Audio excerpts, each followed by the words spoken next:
Dubai ಪ್ರವಾಸದಲ್ಲಿರುವ AICC ಅಧ್ಯಕ್ಷ ರಾಹುಲ್ ಗಾಂಧಿ ಸುರತ್ಕಲ್ನಲ್ಲಿ ಜನಾಶೀರ್ವಾದ ಯಾತ್ರೆಯಲ್ಲಿ ಭಾಗವಹಿಸಿ ಮೋದಿ ಸರ್ಕಾರದ ವಿರುದ್ಧ ವಾಗ್ದಾಳಿ ನಡೆಸಿದರು. ರಾಹುಲ್ ಗಾಂಧಿಯನ್ನ ಸ್ವಾಗತಿಸಲು ರಸ್ತೆಯ ಇಕ್ಕೆಲೆಗಳಲ್ಲಿ ಜನರು ಜಮಾಯಿಸಿದ್ದು ಕಾಂಗ್ರೆಸ್ ಕಾರ್ಯಕರ್ತರು ಭಾರಿ ಸಂಖ್ಯೆಯಲ್ಲಿ ನೆರೆದಿದ್ರು. ಸಮಾವೇಶವನ್ನ ಉದ್ದೇಶಿಸಿ ಮಾತನಾಡಿದ ರಾಹುಲ್ ಗಾಂಧಿ ಮೋದಿ ಸರ್ಕಾರದ ವಿರುದ್ಧ ವಾಗ್ದಾಳಿ ನಡೆಸಿದ್ರು.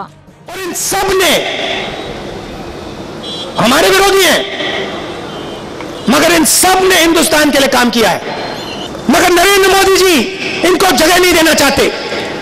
सिर्फ एक व्यक्ति पूरे हिंदुस्तान को चलाना चाहता है।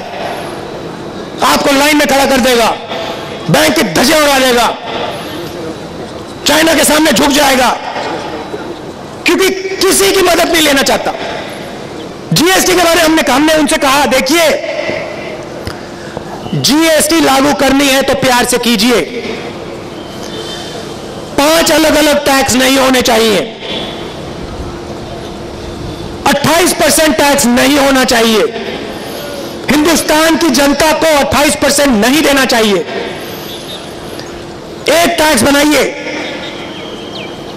जो सामान गरीब जनता इस्तेमाल करती है उसको निकालिए जीएसटी से।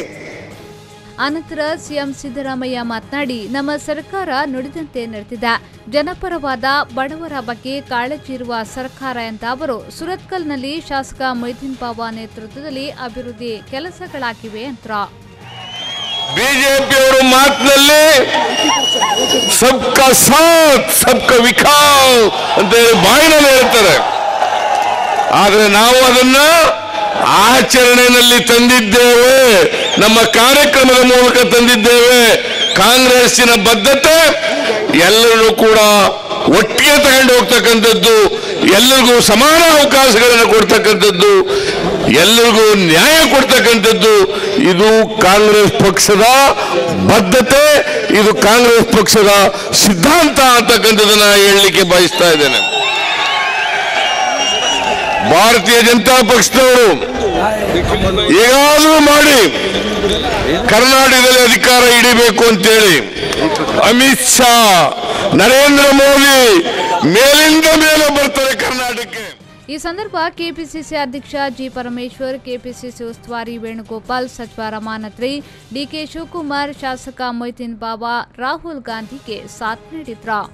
ಶರತ್ ಸಾಲಿಯನ್, ಬಿ4 ನ್ಯೂಸ್ 24/7 ಮಂಗಳೂರು.